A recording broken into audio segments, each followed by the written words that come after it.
Hello student, solution of heat and wave equation को हम लोग सीख रहे हैं with the help of Laplace equation. Clear है बेटा?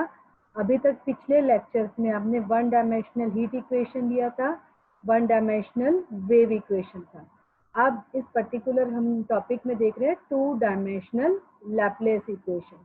टू डायमेंशनल लैप्लेस इक्वेशन को हम सॉल्व कर रहे हैं with the help of partial differential equation solution। चलो, हम लोगों को लैप्लेस इक्वेशन पता ही है, टू डायमेंशनल में है, तो curly square u upon curly x square plus curly square u upon curly y square. यहाँ मैं आपको पहले भी बोल चुकी हूँ, यहाँ हम इक्वेशन फॉर्म करना नहीं सीख रहे, हम इक्वेशन के सॉल्यूशंस निकालना सीख, ठीक है। This is known as your two dimensional Laplace equation. Clear है? अभी हम लोग को इसका सॉल्यूशन चाहिए, तो हम उसका सॉल्यूशन हीट और वेव इक्वेशन की तरह हम इसका सॉल्यूशन लेट कर लेते हैं u की फॉर्म में, that u x y is equal to x x plus y y. Clear है बेटा? ये पहले भी किया। ये अगर सॉल्यूशन है तो ये हमारी इक्वेशन को सेटिस्फाई करेगा। पहले आप थोड़ा सा इसका आर्टिकल देख लेंगे, आर्टिकल हो जाएगा तो आप इसके न्यूमेरिकल को बहुत इजीली सॉल्व कर पाएंगे। अगर हम अपने सॉल्यूशंस को बैक फीड करते हैं तो आप लोगों के पास आएगा x double dash y plus x y double dash. X y double dash किसके लिए आएगा? आप लोगों के लिए curly square u upon curly y square, और हमने फीड किया था किसके इक्वल है? जीरो के इक्वल, जो कि ऑलरेडी हमें given. Clear? Now variable separable हम लोग को पता है, हम लोग सॉल्व तो ऐसे ही कर सकते हैं, राइट साइड लेकर जाएंगे, एक्स डबल डैश के साथ एक्स को सेपरेट कर दिया और वाई डबल डैश को वाई के साथ सेपरेट कर दिया। हम लोग को पता है एक्स डबल डैश और वाई डबल डैश दोनों इक्वेशंस के सॉल्यूशन सेम आने वाले हैं with the change in symbol. इसी चीज को देखते हुए हम लोग इसके सॉल्यूशन को लेट करते हैं लैम्डा। ध्यान रखिएगा बच्चा, ये फिर से लेट में है, अजम्पशंस है, किसी भी तरह हमें अगर लैम्डा की वैल्यू निकल आती है तो हम लोग अपनी इक्वेशंस का सॉल्यूशन मिलाएगा। चलिए हम लोग फर्स्ट और थर्ड को कंपेयर करते हैं और क्रॉस मल्टीप्लाई में एक करके दिखाती हूँ। X double dash by x is equal to lambda. आप इसे सॉल्व करते हैं तो आप लोगों के पास आ जाएगा x double dash is equal to lambda x और इक्वल टू के इधर ले आओ, x double dash minus lambda x is equal to zero. ये आप लोगों के पास फर्स्ट इक्वेशन तैयार होगी और ये आप लोगों के पास सेकेंड इक्वेशन तैयार होगी, जिसे आपने इसमें 3 नंबर और 4 नंबर का नाम दे दिया ऑलरेडी। तो अब हमें किसी भी तरीके से थर्ड और फोर्थ नंबर को सॉल्व करना है जहां पर हमारे पास लैम्डा अननोन फॉर्म में चल रहा है। ऑब्वियस है, एक इक्वेशन से निकाल लेंगे तो उसे दूसरी इक्वेशन में सेटिस्फाई कर। चलो फर्स्ट केस बनाते हैं, लैम्डा ग्रेटर देन जीरो। अगर लैम्डा ग्रेटर देन जीरो है तो हम एज्यूम कर लेते हैं कि म्यू स्क्वायर के इक्वल, सिर्फ और सिर्फ कन्वीनियंस के लिए, ताकि हम लोग का सोल्यूशन इजी निकल आए। चलो x double dash minus mu square x is equal to zero, same as it is y double dash plus mu square y is equal to zero. Solve करते दोनों इक्वेशंस को, आप लोगों को पता लग रहा है टोटल डिफरेंशियल इक्वेशन हो गई जो हमारे पास सेकेंड ऑर्डर में है। अब इसको सॉल्यूशन को हम डायरेक्ट यहाँ पर यूज कर सकते हैं क्योंकि ये हम लोग पिछले सेमेस्टर में पढ़कर आ रहे हैं। ठीक है बेटा? अगर आप लोगों को याद होगा हाइपरबोलिक की बजाय हम लोग ई की पावर में यानी एक्सपोनेंशियल में लिखते थे। याद आ गया बच्चा? ये वहीं से आप लोगों के पास है C1 e रेज टू, वहां पर इसी तरह से होता था, C1 e raise to the power first root of x plus C2 e raised to the power second root x, second of root x। और आप लोगों को पता है ये जो x वाली इक्वेशन आएगी इसके रूट क्या होंगे आप लोगों के पास? Plus minus mu. तो C1 e raised to the power mu x और C2 e raised to the power minus mu x। और ये आप लोग पढ़ चुके हैं कैलकुलस में, एक्सपोनेंशियल से हम लोग अपने हाइपरबोलिक फंक्शन को रिप्रेजेंट करते हैं। Clear? Now the second solution, second हमारे पास है प्लस म्यू स्क्वायर के साथ और इसके हमारे पास आते हैं ट्रिग्नोमेट्रिकल सॉल्यूशन, क्योंकि इरेशनल कह रही हूँ, इमेजिनरी रूट आएंगे आप लोगों के लिए C3 cos mu y plus C4 sin mu y, जिसमें C1 C2 C3 C4 सारे आर्बिट्रेरी कांस्टेंट है। अगर हमें बाउंड्री कंडीशन या इनिशियल कंडीशन दे दी जाती तो हम इन C1 C2 C3 C4 भी कैलकुलेट कर लेते हैं, बट अभी नहीं है हम लोगों के पास, तो जस्ट अपने सॉल्यूशन को बैक फीड करेंगे। ये सॉल्यूशन है x के लिए, और ये सॉल्यूशन आप लोगों के लिए y के लिए। या आप ऐसा भी लिख सकते हो, अगर हम हाइपरबोलिक में नहीं लिखना चाहते आप लोग उसे एक्सपोनेंशियल फॉर्म में। क्लियर आ गया।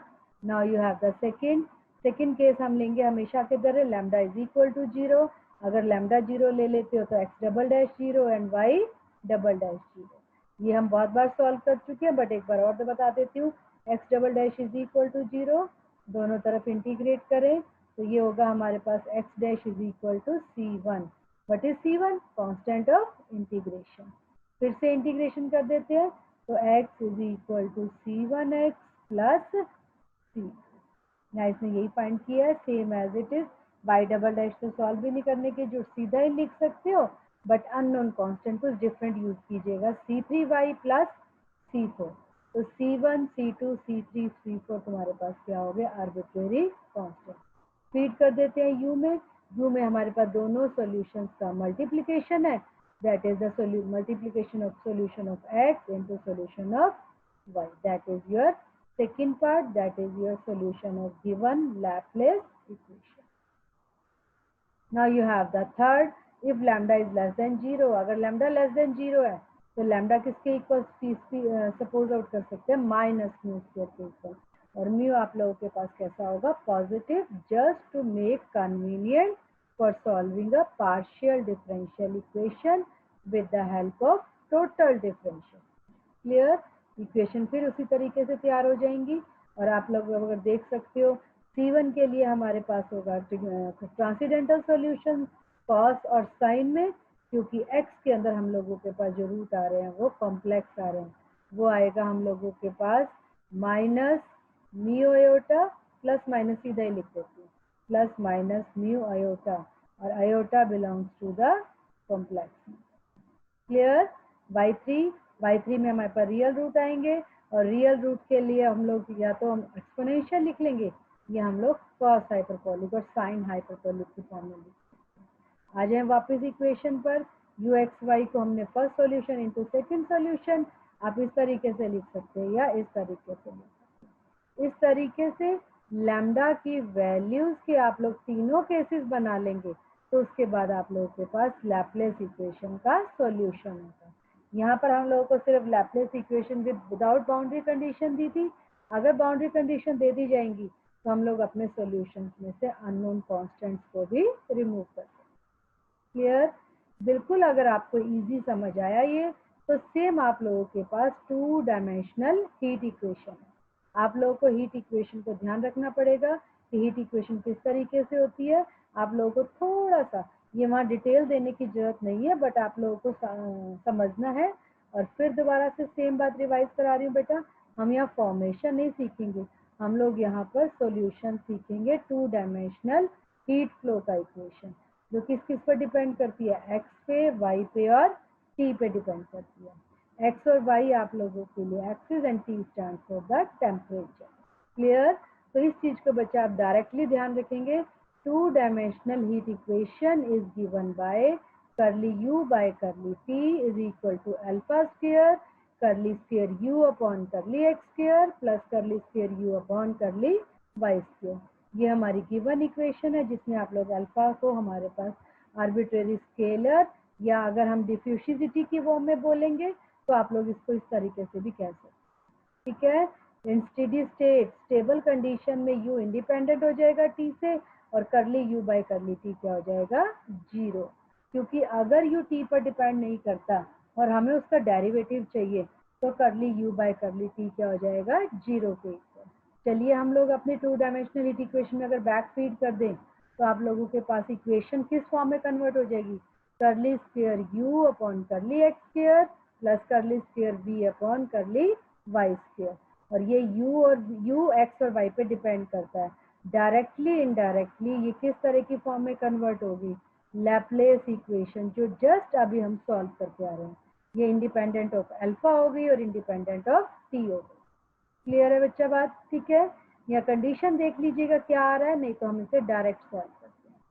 दोनों क्वेश्चंस के साथ अब आपको एक न्यूमेरिकल डिस्कस करते हैं और उसके बाद हम लोग इसका लेक्चर को अपना ओवर करेंगे और रिमेनिंग एग्जाम्पल हम अपने नेक्स्ट लेक्चर में डिस्कस करेंगे। चलिए बेटा।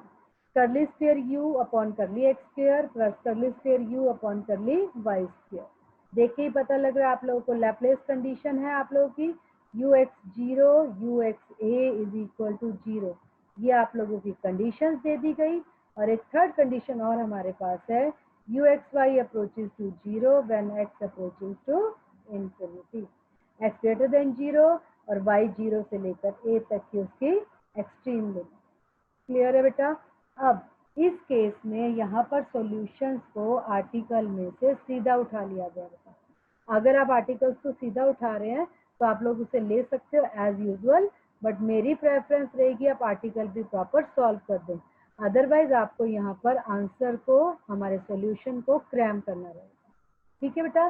फिलहाल यहाँ पर हम लोग सॉल्यूशन, क्योंकि जस्ट हम आर्टिकल करके हटे हैं, अपने सॉल्यूशन को एज इट इज लेकर चल रहे हैं।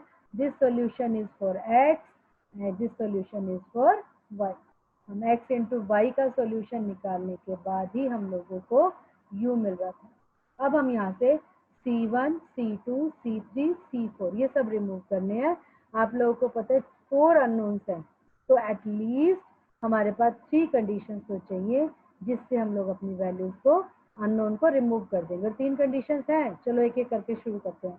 uxy approaches to 0 as x approaches to infinity, यानी पूरी स्टेटमेंट में जहाँ uxy रहेगा वहाँ 0 रखेंगे और जहाँ x रहेगा वहाँ अपना इंफिनिटी रखेंगे। ठीक है बेटा, चलो इंफिनिटी रखते हैं। अगर आप लोगों को दिख रहा है तो किस तरीके से सॉल्व करना शुरू करेंगे। ux यहाँ इसी वाली कंडीशन में, या मैं यहाँ रखती हूँ साइड में आप लोगों के लिए, ux की value 0 is equal to C1 e raised to the power infinity plus C2 e raised to the power minus infinity, ये फर्स्ट ब्रैकेट में, और second bracket as it is रहेगी क्योंकि हमारे पास कंडीशन सिर्फ x के लिए है। और second bracket C3 cos mu y and C4 sin mu y as it is रहेगा क्योंकि हम लोगों के पास कंडीशन सिर्फ x के ऊपर। क्लियर बेटा। अब कंपेयर करते हैं, आप लोगों को मालूम है इस तरह की वैल्यूज को जब हम सॉल्व करेंगे तो आप लोगों के पास क्या आएगा, C1 इज इक्वल टू 0, क्योंकि ये खत्म, ये value as it is cross multiply में y में जाती है। और आप लोगों को थोड़ा सा और सॉल्व करना चाहते हैं तो आप इसे ऐसे लिख सकते हो बेटा, C1 e raised to the power infinity plus C2 1 by e raised to the power infinity। ठीक है बेटा, दिस इज इक्वल टू 0। और अगर आप कंपेयर करते हो तो हम लोगों के something power infinity infinity 1 C1 e raise to the power infinity plus something, ये वाली पावर जी हमारे पास समथिंग पावर इंफिनिटी, तो ये हो जाएगा C2 into 0 is equal to 0।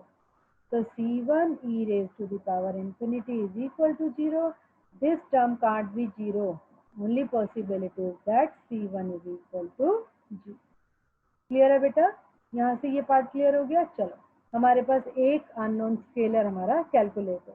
अब इक्वेशन का अंदर बाकी निकालने लगते हैं, बट अपने सॉल्यूशन को रिफ्रेश करके वापस रख लेंगे जब और C1 की वैल्यू 0 रख। क्लियर। चलो next condition, ux0 is equal to 0, it means put y is equal to 0 and u is equal to 0। चलो हम लोग इसे सॉल्व करते हैं, यहीं पर थोड़ा सा सॉल्व कर लेते हैं। अगर y को आप 0 रखते हो तो ये पार्ट खत्म, ठीक है, और ये वाला पार्ट हो जाएगा आप लोगों के लिए C3, that is C3 is equal to 0। बेटा ध्यान रखिएगा, C2 0 नहीं हो सकता, अदरवाइज तो हमारे पास सोल्यूशन ही वैनिश हो जाएगा क्योंकि C1 ऑलरेडी 0 आया हुआ है। और e यानी एक्सपोनेंशियल, ये तो आपका कभी 0 होता ही नहीं है, आप लोग जानते हो इस चीज। तो इस तरीके से uxy के अंदर हमारे पास रह गया C2 C4 e raise to the power mu x sine mu y। चलिए बेटा अब फिर सॉल्व करते हैं। हमारे पास एक कंडीशन और बाकी है, uxa is equal to 0, it means put y is equal to a and u is equal to 0। रख देते हैं हम y को a, क्या होगा sine mu a e raise to the power minus mu x C2 C4 is equal to 0।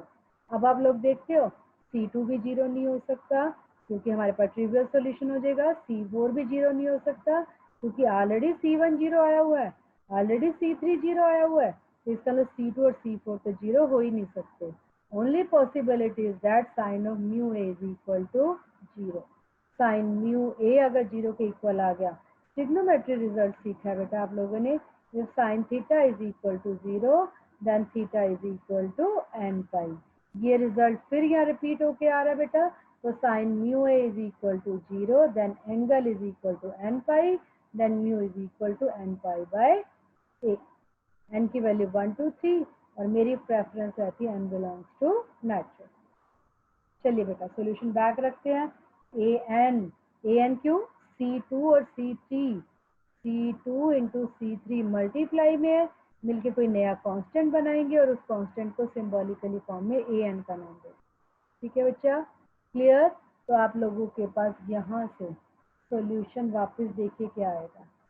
UXY is equal to a n e raise to the power mu की वैल्यू वापस रखते हैं n pi by a x sine n pi by a y और n 1 2 3 4 onward. Clear? ये आप लोगों का जनरल सॉल्यूशन है क्योंकि UXY में आप लोगों ने an को यूज किया और total solution can be found by addition of all the roots, और ऑल द रूट्स का एडिशन को लेने के लिए हम लोगों को जस्ट अपने सॉल्यूशन को क्या लगाना है, समीशन। एंड समीशन आप लोग देख रहे हो ना, n इज इक्वल टू 1 से एक रूट मिलेगा, n इज इक्वल टू 2 से दूसरा रूट मिलेगा, n इज इक्वल टू 3 से तीसरा रूट मिलेगा, और आप लोगों को पता है सारे रूट्स को प्लस करके लिख देते हैं हम लोग। ठीक है, सारे रूट्स को प्लस करके लिखने की बजाय जनरल रूट के ऊपर हम लोग समीशन लगा देते हैं, n running from 1 to n। इस तरीके से हमारा आंसर निकल आया। ये हमारे पास सॉल्यूशन है लैप्लेस इक्वेशन का with the help of conditions, boundary conditions and initial conditions. अब इन कंडीशंस को यूज करके आपके पास आपके सॉल्यूशन में से C1, C2, C3, C4 सभी रिमूव होते हैं। क्लियर है? अभी हमारे पास एक ही अननोन रह गया आपका an। डिपेंड करेगा हम लोग को इसे निकालना है कि इसको एज इट इज रखकर छोड़ना। इस तरीके से आप लोगों ने इस पर्टिकुलर एक्सरसाइज में, इस पर्टिकुलर टॉपिक में आपने सीखा solution of 2 dimensional heat equation जो स्टेडी कंडीशन होने की वजह से हमारे पास लैप्लेस में कन्वर्ट हो गई। तो यहाँ पर एक साथ दो काम हो रहे हैं, आप हीट इक्वेशन भी सॉल्व कर रहे हैं एंड लैप्लेस इक्वेशन भी। क्लियर है बेटा?